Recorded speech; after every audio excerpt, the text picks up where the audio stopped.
ನಮಸ್ಕಾರ ಗೆಳೆಯರೇ.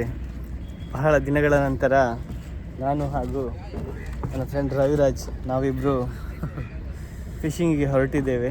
ಈಗ ನಾವು ಮಲ್ಪೆ ಬಂದರಿನಲ್ಲಿದ್ದೇವೆ. ನೋಡಿ, ಸುತ್ತಮುತ್ತಲಿನ ದೃಶ್ಯ ತೋರಿಸ್ತೇನೆ ಹೇಗಿದೆ ಅಂತ. ನಮ್ಮ ಸೆಟಪ್ ಎಲ್ಲ ರೆಡಿ ಮಾಡಿ ಇಟ್ಟಿದ್ದೇವೆ. ನೋಡಿ, ನಮ್ಮ ರವಿರಾಜ್ ಅವ್ರದ್ದು ಸೆಟಪ್ ಇದು. ರಬ್ಬರ್ ಶ್ಯಾಡ್ ಯೂಸ್ ಮಾಡ್ತಾ ಇದ್ದಾರೆ. ನಾನಿವತ್ತು ಜಿಗಿಂಗ್ ಮಾಡ್ತೇನೆ. ನೋಡಿ, ಈಗ ಗಂಟೆ 8 ಆಗ್ತಾ ಬಂದಿದೆ.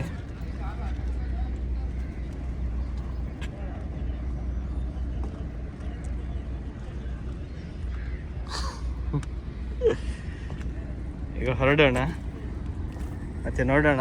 ನೋಡಿ, ದೋಣಿಗಳೆಲ್ಲ ಒಳಗಡೆ ಬರ್ತದೆ.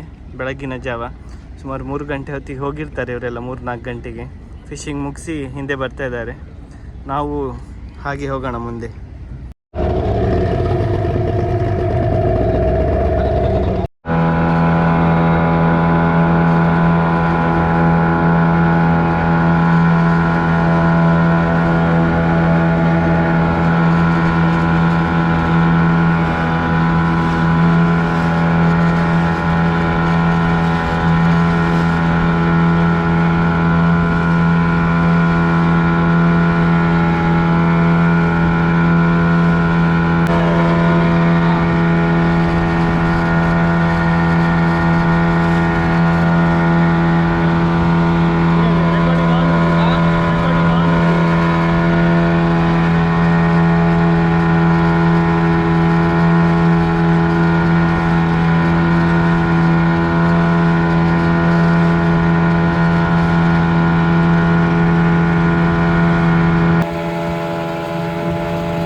ಮೀಡಿಯಮ್ ಸೈಜ್ನ ಕೊಕ್ಕರ್ ಆಗಿದೆ.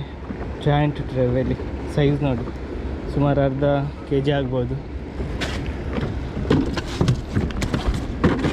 ನಾನೀಗ ಜಿಗ್ಗಿಂಗ್ ಮಾಡ್ತಾ ಇದ್ದೇನೆ ನೋಡಿ. ಅಪಾಕ್ಸಿ ಜಿಗ್ ಜೀಫಿನವ್ರದ್ದು ಅಸಿಸ್ಟ್ ಹುಕ್ ಹಾಕಿದ್ದೇನೆ. ಇದಕ್ಕೆ ಕಣನಿ ಬ್ರದರ್ಸಿಂದ ತರಿಸಿದ್ದು ಅಸಿಸ್ಟ್ ಹುಕ್. ನಾನು as usual regular setup Phantom power ಹಾಗೂ ಶಿಮಾನೋ 140 5000 XG ಮೋಟರ್, ಡೈವಾ ಸಾಲ್ಟಿಗ ಬ್ರೇಡೆಡ್ ಲೈನ್.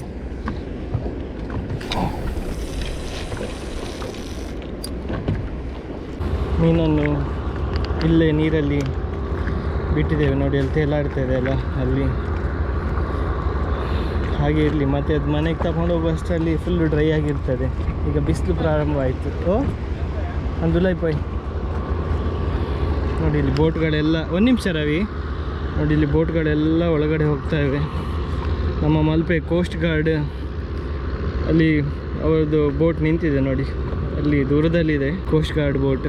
ಈ ಕಡೆ ಎಲ್ಲ ನಮ್ಮ ಬೋಟ್ಗಳೆಲ್ಲ ಒಳಗಡೆ ಹೋಗ್ತದೆ ನೋಡಿ, ಲೈನಲ್ಲಿ ಒಂದರ ಹಿಂದೆ ಒಂದು ಬರ್ತಾ ಇದೆ. ನಾವು ಮಾಲ್ತಿ ಐಲ್ಯಾಂಡಲ್ಲಿ ಸುಮಾರು ಅರ್ಧ ಗಂಟೆಗಳ ಕಾಲ ಸ್ಪಿನ್ನಿಂಗ್ ಮಾಡಿದ್ವಿ. ಒಂದೇ ಒಂದು ಬೈಟ್ ಸಿಗಲಿಲ್ಲ ನೋಡಿ. ಮೊನ್ನೆಷ್ಟೇ ಪೂಜೆ ಮಾಡಿ ಹೋಗಿದ್ದಾರೆ ಮಾಲ್ತಿ ಐಲ್ಯಾಂಡಲ್ಲಿ, ಅಲ್ಲಿ ಧ್ವಜ ನೋಡ್ಬೋದು ನೀವು ಮುಂದುಗಡೆ. ನಾವೀಗ ಹೊರಟಿದ್ದೇವೆ ಬ್ಯಾಕ್ ಟು ಮಲ್ಪೆ. ನಮ್ಮ ರವಿ ಅವರು ತಲೆಗೆ ಬಟ್ಟೆ ಹಾಕಿ ಕುತ್ಕೊಂಡಿದ್ದಾರೆ.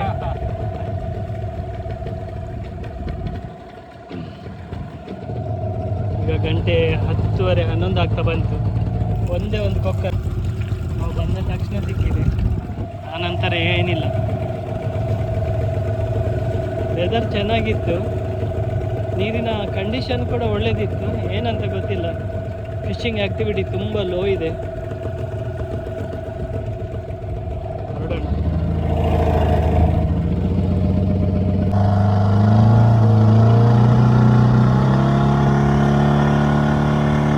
ಮಾಲ್ಪೆ ಐಲ್ಯಾಂಡಲ್ಲಿ ಏನು ಸಿಗಲಿಲ್ಲ, ಸೀದಾ ಹಾಗೆ ಕೋಟೆ ಐಲ್ಯಾಂಡಿಗೆ ಹೊರಟಿದೆ. ಕೋಟೆ ಐಲ್ಯಾಂಡ್ ಆಗಿ ಲೈಟ್ ಹೌಸ್ ಆಗಿ ಸೀದಾ ಮಲ್ಪೆ.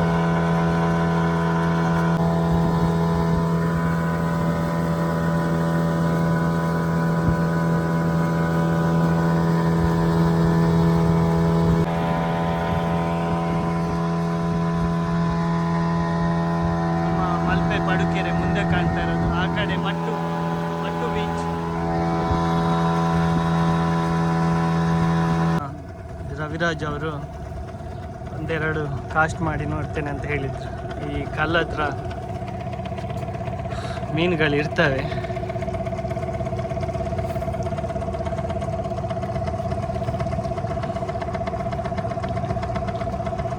ಹೇಳಲಿಕ್ಕಾಗಲ್ಲ ಒಂದೊಂದು ಸರಿ.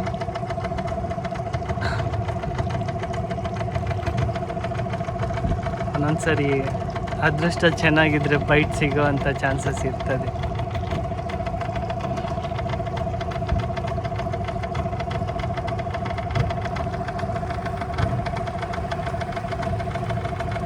ಎರಡು ಕೊಕ್ಕರೆಗಳಿವೆ. ಓ ರವಿ, ಹಾಂ ಏನೇ ರವಿ ಅಂದೆ? ರವಿರಾಜ್ ಅವರಿಗೆ ಒಂದು ಮೀನು ಮಿಸ್ ಆಯಿತು.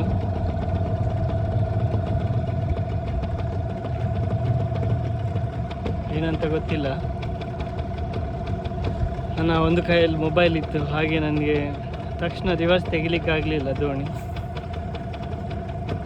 ನೋಡೋಣ, ಅದೃಷ್ಟ ಚೆನ್ನಾಗಿದ್ದರೆ ಪುನಃ ಬೈಟ್ ಆಗುವಂಥ ಚಾನ್ಸಸ್ ಕೂಡ ಇರ್ಬೋದು.